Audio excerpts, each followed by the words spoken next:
ఎప్పుడెప్పుడా అని ఎదురు చూస్తున్న జీహెచ్ఎంసీ సర్వసభ్య సమావేశం కాసేపట్లో జరగనుంది. జీహెచ్ఎంసీ ప్రధాన కార్యాలయంలో మేయర్ గద్వాల్ విజయలక్ష్మి అధ్యక్షతన జరిగే ఈ కౌన్సిల్ సమావేశంలో అన్ని పార్టీలకు చెందిన 147 మంది కార్పొరేటర్లతో పాటు ఎక్స్ అఫీషియో సభ్యులు పాల్గొని ప్రజా సమస్యలపై గలం వెప్పనున్నారు.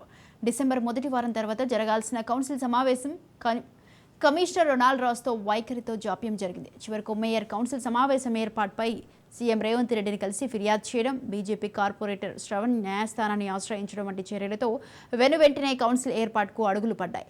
మొత్తంగా గడిచిన 5 నెలలుగా అభివృద్ధి పనులు అటకెక్కడం, కొత్త ప్రాజెక్టులు లేకపోవడం, అపరిష్కృత సమస్యలతో ప్రజలు ఇబ్బందులు పడుతుండటంతో కార్పొరేటర్లు కౌన్సిల్ సమావేశం వైపు ఎదురుచూసిన పరిస్థితి.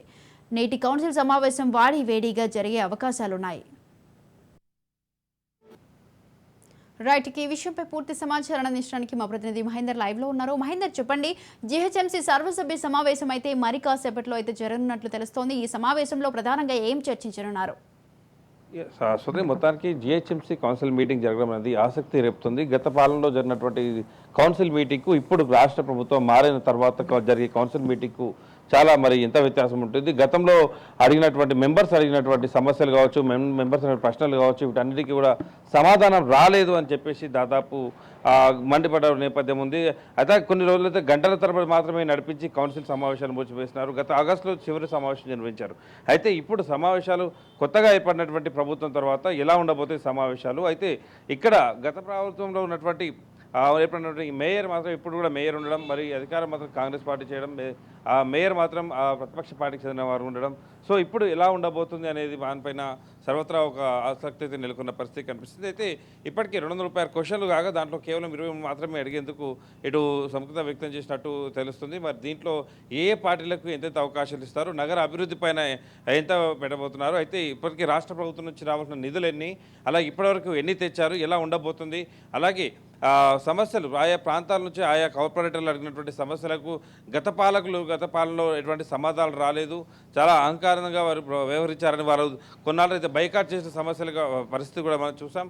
సో ఇప్పుడు కాంగ్రెస్ పార్టీకి కూడా గతంలో బలం లేకుండా ఉండేది. ఇప్పుడైతే అధికారం వచ్చిన తర్వాత దాదాపు 15 మంది వరకు కూడా వాళ్ళు కూడా మారిన పరిస్థితి. ఇటు బీజేపీకి, బీఆర్ఎస్కు ఎక్కువ మొత్తంలో సభ్యులు ఉండడం, ఎంఐఎం సభ్యులు ఉండడం, ఇప్పుడు కాంగ్రెస్ పార్టీకి కూడా ఈ మధ్య కాలంలో చేరినట్టు వారందరూ కూడా ఉండడం నేపథ్యంలో మరి కౌన్సిల్ మీటింగ్లో మరి ఎలా ఉండబోతుంది. బీఆర్ఎస్ నుంచి మాత్రమే కాంగ్రెస్ పార్టీలోకి వెళ్ళిన కౌన్సిలర్ కూడా ఉన్న నేపథ్యం కనిపిస్తుంది.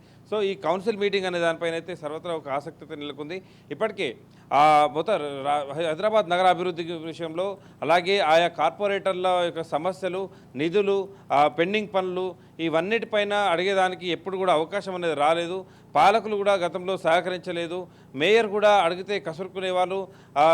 దాదాపు ఏదైనా సమస్య ఉండి అడిగినా దానికి రాజకీయంగా ఇంకోటి అండగట్టి దాదాపు గతంలో అధికార పార్టీ కౌన్సిలర్లు కార్పొరేటర్లు వాళ్ళపై దాడులు చేయడాలు, మాటల యుద్ధాలు చేయడాలు, వీటితోనే మొత్తంగా కూడా ఈ 3 ఏళ్ల కౌన్సిల్ జీహెచ్ఎంసీ మీటింగ్ అనేది జరిగిపోయింది. మరి ఇప్పుడు కొత్త ప్రభుత్వం ఏర్పడింది. కొత్త ప్రభుత్వం తర్వాతనైనా జీహెచ్ఎంసీ కార్పొరేటర్లకు గౌరవం దక్కుతుంది, వాళ్ళ నుంచి వచ్చేటువంటి వినతులకు, సమస్యలకు పరిష్కారం దక్కుతుందని అందరూ కూడా ఆసక్తిగా ఈరోజైతే కౌన్సిల్ మీటింగ్ సమావేశానికి అయితే ఉన్నారు.